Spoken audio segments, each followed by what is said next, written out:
जय हिंद दोस्तों आज हम एक नई सीरीज की शुरुआत करने जा रहे हैं।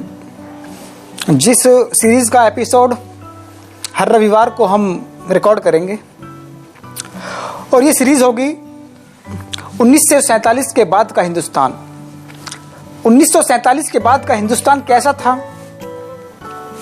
किन लोगों ने अपनी आहुति दी, किन लोगों ने अपनी कुर्बानियां दी और इस प्यारे हिंदुस्तान को कैसे आजाद कराया गया और यहां तक इस प्यारे हिंदुस्तान को कैसे लाया गया। 15 अगस्त 1947 को भारतवर्ष हिंदुस्तान तथा पाकिस्तान दो टुकड़ों में विभाजित कर दिया गया। दो टुकड़ों में इस स्वतंत्र भारत को, इस भारतवर्ष को तोड़ दिया गया।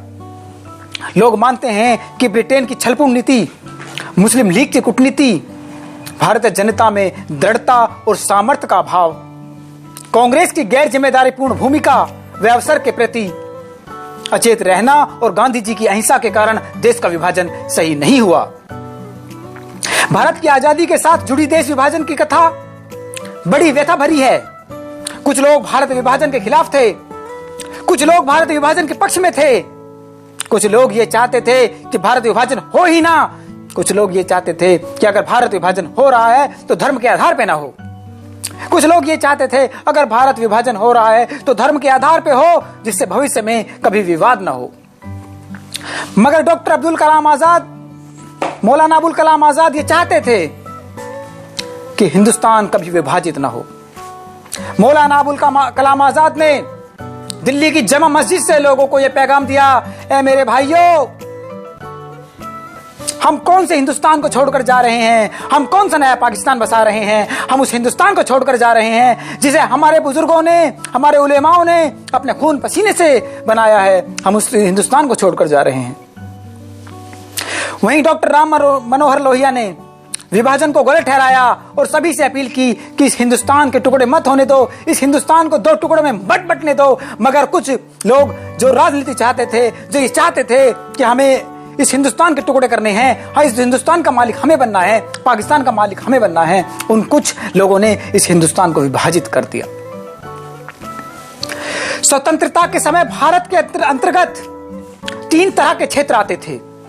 ब्रिटिश भारत के क्षेत्र, ये क्षेत्र लंदन के इंडिया ऑफिस तथा भारत के गवर्नर जनरल के सीधे नियंत्रण में थे।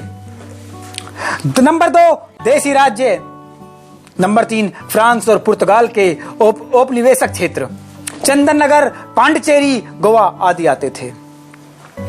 1947 के भारत विभाजन के दौरान ही ब्रिटिश सरकार में से सीलोन, श्रीलंका और बर्मा, जो अभी म्यांमार है, को अलग कर दिया गया, लेकिन इसे भारत के विभाजन में शामिल नहीं किया जाता, जबकि अखंड भारत में ये सभी शामिल थे।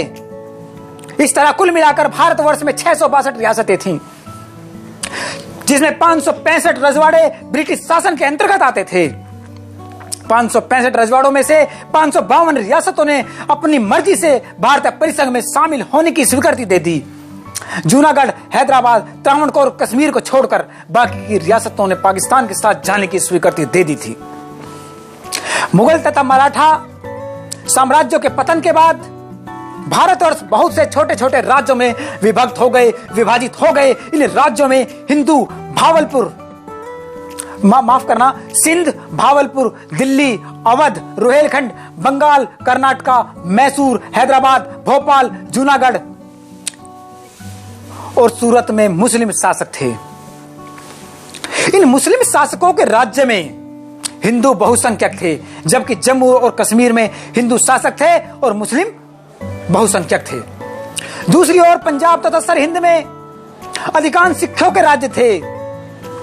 असम, मणिपुर, कछार, त्रिपुरा, जैंतिया, तंजौर, कुर्ग, त्रावणकोर जो भी केरल है, सतारा, कोल्हापुर, नागपुर, ग्वालियर, इंदौर, बड़ौद, राजपूताना, बुंदेलखंड, बघेलखंड, छत्तीसगढ़, उड़ीसा, काठियावाड़, मध्य भारत और हिमाचल प्रदेश के राज्यों में हिंदू शासक थे और हिंदू ही बहुसंख्यक थे। आधे से कम भाग पर मुस्लिम राजाओं का और आधे से अधिक भाग पर हिंदू राजाओं का शासन था। 7वीं सदी से शुरू हुई यह राजाओं की लंबी लड़ाई का परिणाम यह हुआ कि भारत के पश्चिम में जहां कश्मीर, बलूचिस्तान, खैबर पख्तूनख्वा, कबालिया इलाके में मुस्लिम आबादी आबाद हो गई, वहां दूसरी ओर पूर्व में बंगाल मुस्लिम इलाका बन गया। लेकिन सिंध और पंजाब में हिंदू और सिख बहुमत में थे। इसके बावजूद दोनों प्रांतों को विभाजन की त्रासदी झेलनी पड़ी। दूसरी ओर समूचे बंगाल की बात करें तो हिंदू बहुसंख्यक थे, लेकिन बंगाल की बात करें तो हिंदू बहुसंख्यक थे, लेकिन पूर्वी बंगाल में मुस्लिम शासक थे। विभाजन का सबसे ज्यादा दर्द झेला कश्मीर, बंगाल, पंजाब और सिंध के हिंदू और मुसलमानों ने। ब्रिटिश ईस्ट इंडिया कंपनी की सर्वप्रथम संबंध व्यापार के उद्देश्य से सूरत, कर्नाटक, हैदराबाद, बंगाल आदि समुद्र तट पर स्थित राज्यों से हुआ करता था। बंगाल में मीर जाफर की गद्दारी के चलते सिराजुद्दौला के साथ पलासी का युद्ध 1757 में हुआ और ईस्ट इंडिया कंपनी के सैनिकों ने उसे हराकर अपने शासन की शुरुआत कर दी। बाद में देशी राज्यों के आपसी झगड़े से लाभ उठाकर कंपनी ने अपनी कूटनीति और सैनिक शक्ति द्वारा सारे भारत पर सार्वभौम सत्ता स्थापित कर ली। भारत का विभाजन 3 जून का एक प्लान था जो ब्रिटिश साम्राज्य द्वारा प्लान बनाया हुआ था। यह प्लान भारतीय संविधान स्वतंत्र अधिनियम 1947 के आधार पर किया गया। इस अधिनियम में कहा गया कि 15 अगस्त 1947 को भारत एवं पाकिस्तान नामक 2 अधिराज्य बना दिए जाएंगे और उनको ब्रितानी सरकार सत्ता सौंप देगी। माउंटबेटन ने भारत की आजादी को लेकर जवाहरलाल नेहरू के सामने एक प्रस्ताव रखा, जिसमें यह प्रावधान था कि भारत में 565 रजवाड़े भारत या पाकिस्तान में किसी से विलय को चुनेंगे और चाहे तो दोनों के साथ न जाकर अपने को स्वतंत्र भी रख सकेंगे। इन 565 रजवाड़ों में से, जिनमें अधिकांश प्रिंसली स्टेट साम्राज्य, ब्रिटिश साम्राज्य का हिस्सा थे, भारत के हिस्से में आए रजवाड़ों ने एक एक करके विलय पत्र पर हस्ताक्षर कर दिए। बचे रह गए थे त्रावणकोर, हैदराबाद, जूनागढ़, कश्मीर और भोपाल।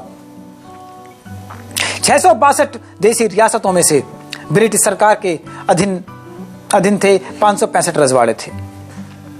इनमें से 552 रियासतों ने स्वेच्छा अपनी मर्जी से भारतीय परिसंघ में शामिल होने की स्वीकृति दे दी। बाकी बची 110 में से 105 ने पाकिस्तान में मिलने की स्वीकृति दे दी, जबकि जूनागढ़, हैदराबाद, भोपाल, त्रावणकोर और कश्मीर ने स्वीकृति दी कि हम अलग राज्य बनना चाहते हैं, हम अलग देश बनना चाहते हैं। ये 5 राज्य चाहते थे कि हम अलग देश बने, लेकिन ये मुमकिन न था। कश्मीर के राजा जहां अपना अधिकतर समय गोल्फ खेलने में और जंगलों के शिकार के लिए बिताते थे, तो जूनागढ़ के राजा को कुत्ते पालने का शौक था। उनके पास देसी विदेशी लगभग 500 कुत्ते थे।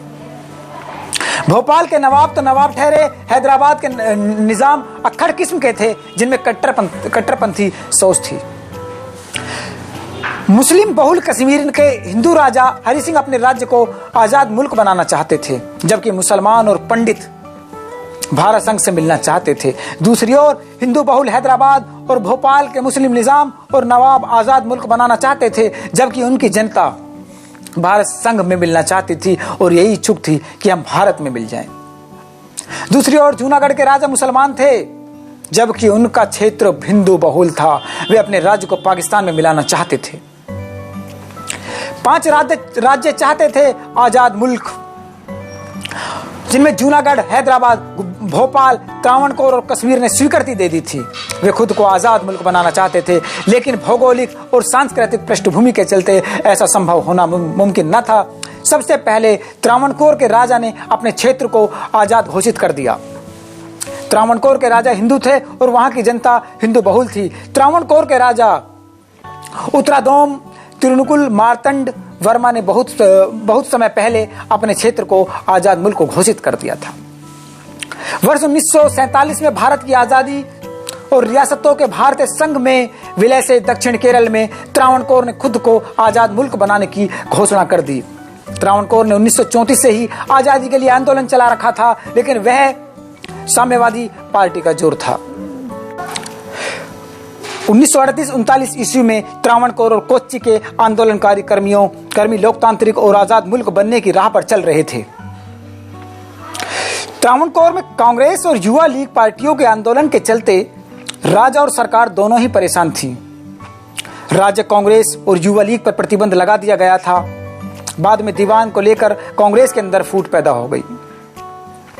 युवा लीग ने समाजवादी पार्टी बनने के लिए राज्य कांग्रेस को छोड़ दिया। अक्टूबर 1946 में सबसे हिंसक क्रांति पुनप्पा वायलर विद्रोह हुआ, जिसे अंग्रेजों ने दबा दिया।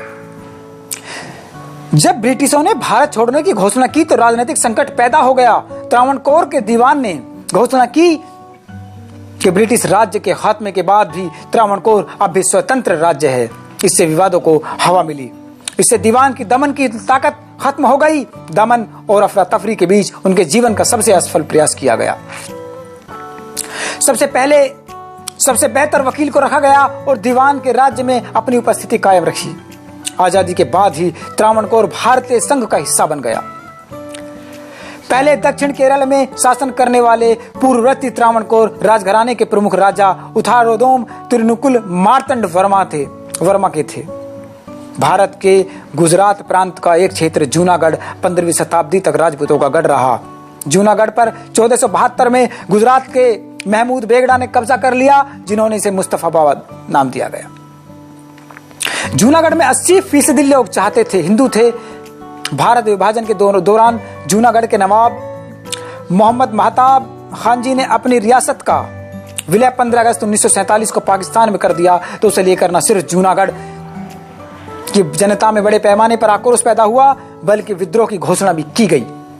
आरजी हुकूमत नाम से एक जन आंदोलन शुरू हुआ और जूनागढ़ रियासत के अंदर आने वाले गांवों और प्रमुख कस्बों पर एक के बाद स्वतंत्रता सेनानियों ने न सिर्फ अहिंसक बल्कि जरूरत पड़ने पर हिंसक संघर्ष के जरिए भी कब्जा करना शुरू कर दिया।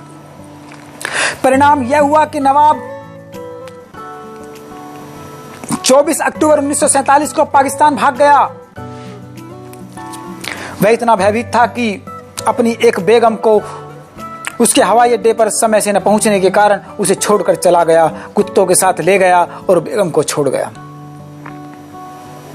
जूनागढ़ के दीवान शाहनवाज भुट्टो को बदली हुई परिस्थितियों में नवाज की सहमति से 8 नवंबर 1947 को जूनागढ़ का कब्जा लेने के लिए भारत सरकार को अनुरोध करना पड़ा और इस अनुरोध के हिसाब से 9 नवंबर 1947 को भारत सरकार ने अपने प्रतिनिधि प्रशासन अपने हाथ में ले लिया और शांति बहाली की प्रक्रिया शुरू कर दी।